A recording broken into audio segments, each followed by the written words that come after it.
Bonjour à tous, aujourd'hui on va parler photo et on va parler d'intention dans la photographie.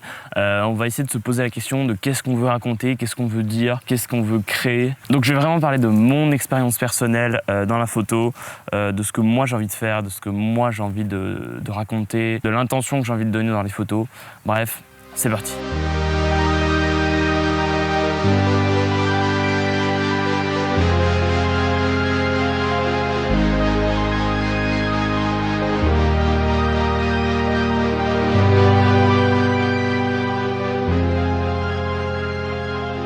Ok, donc dans mes photographies, j'ai deux intentions.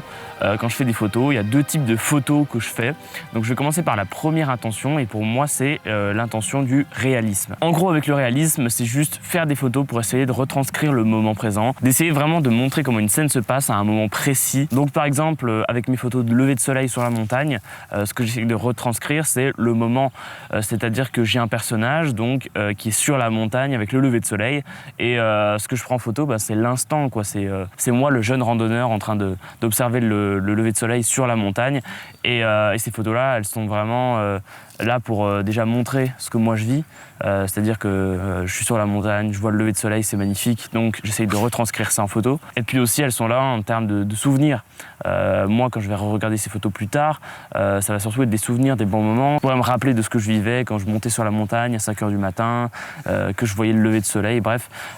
Ces images-là, elles sont vraiment là pour montrer ce qui se passe dans le moment présent. C'est des sortes d'images reportages un peu, comme certains photographes font par exemple lors de manifestations, etc. Sauf que là, pour moi, c'est quand même différent parce qu'il y a une mise en scène, c'est-à-dire que je pose mon trépied, je pose, etc. Donc ça reste une mise en scène, mais il y a quand même cette intention de décrire le réel, de décrire ma vie, de décrire le moment que je suis en train de passer, de montrer ce que je suis en train de faire, tout simplement. La deuxième intention en photo pour moi, c'est d'essayer de recréer une histoire, de créer une ambiance qui pourrait provenir d'un film, d'une vie, d'un livre, de quelque chose comme ça. Ce que je veux dire par là, c'est que quand je crée mes images, j'essaye de me raconter une petite histoire à moi-même.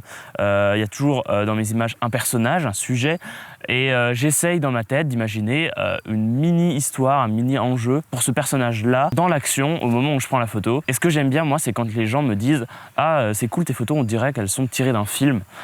C'est exactement ce qu'on essaye de faire en fait. Pour la plupart de mes images, la première intention que j'ai envie de donner, c'est d'essayer de créer une scène, une ambiance, quelque chose comme si c'était tiré d'une histoire, de film, de série. Bref, que ça puisse raconter quelque chose. Alors après, les histoires, techniquement, c'est pas vraiment le photographe qui va imaginer l'histoire, c'est plutôt celui qui regarde la photo, c'est le spectateur qui va imaginer l'histoire une fois qu'il la regarde. Parce qu'une photo, c'est quand même un instant précis et on peut s'imaginer plein de choses. C'est-à-dire que s'il y a 100 personnes qui vont regarder la photo, les 100 personnes-là, elles vont sûrement se raconter une histoire différente alors que c'est la même photo. Par exemple, quand moi je fais mes photos de nuit et que je place une silhouette dans une petite ruelle, on peut se raconter plein d'histoires en tant que spectateur. Ce que moi j'essaie de retranscrire dans ces photos-là, c'est par exemple une personne qui n'arrive pas à trouver le sommeil et qui se balade dans la rue en essayant de se calmer par exemple. Mais on peut imaginer plein d'histoires. Ces images-là, elles peuvent faire travailler notre imagination à fond. Moi, c'est souvent quand je regarde des images de photographes, etc., que mon imagination travaille et que je me pose plein de questions. Par exemple, quand le personnage est pris en photo, je me pose des questions, d'où il vient, qu'est-ce qu'il fait, qu'est-ce qui lui arrive. Et quand je me pose ce genre de questions-là, ça veut dire que la photo est intéressante et qu'elle est bien foutue parce qu'on arrive à se projeter, on arrive à essayer de se raconter des histoires à soi-même en regardant l'image. Et je pense que ça veut vraiment dire que la photo est réussie quand on se pose ce genre de questions-là. Je prends un autre exemple. J'ai fait une série d'images où je posais avec un vélo, un vieux vélo, une petite lampe, la nuit, etc. J'aime beaucoup faire ce genre d'images et techniquement, ça pourrait très bien sortir d'un de mes courts-métrages. Dans le dernier court-métrage que j'ai fait, il y avait aussi un vélo, il y avait aussi des scènes de nuit. En fait, ces images-là, elles pourraient très bien venir d'un court-métrage et être incorporées dans une histoire, qu'il se passe quelque chose. Par exemple, le personnage principal sur le vélo est en train d'aller quelque part, il est en train d'aller chercher sa copine, il est en train peut-être d'aller voir ses potes. Bref, il peut se passer plein de choses, on peut se raconter plein d'histoires avec ces images et ça, c'est super cool. C'est pareil pour les photos que j'avais fait de nuit avec la lampe. Vous savez, dans la forêt où il y a une petite lampe, on peut se poser plein de questions. Ça peut très bien être un personnage qui cherche son chemin en forêt qui est perdu, ou alors au contraire qui est pas du tout perdu mais qui va à un endroit important, qui va à une réunion secrète dans la forêt, bref. On peut se poser plein de questions, on peut imaginer plein de choses et ça je trouve que c'est super cool en photo quand on a des images qui racontent des choses, qui n'ont pas forcément de sens au premier abord, mais quand on se pose les bonnes questions, il peut découler de l'image beaucoup de choses, des histoires, etc. et c'est assez intéressant. Alors la photographie ne s'arrête pas du tout à cette vision-là, parce que techniquement il y a des photographes, et j'avoue que je le fais aussi, qui prennent des photos certaines fois juste pour l'esthétique, histoire de faire une photo belle, voilà, quelque chose qui soit joli à regarder. Pour la plupart de mes photos d'ailleurs, c'est surtout ça, quand je prends une photo de quelque chose, c'est parce que je trouve ça beau. Si je crée cette ambiance-là plutôt qu'une autre, c'est parce que je trouve ça beau. La plupart du temps, quand on fait des images, c'est parce que c'est joli à regarder, c'est agréable à voir. Et voilà, mais ça n'empêche pas que certaines images qui sont vraiment belles, certaines images qu'on essaye de bien travailler au niveau de la beauté, bah, ça n'empêche pas que derrière on peut se raconter des histoires, on peut essayer de créer quelque chose qui raconte quelque chose. Je trouve ça assez intéressant. Perso, mes images préférées de moi-même, c'est les images quand j'étais au Saint-Mont et qu'il y avait la brume.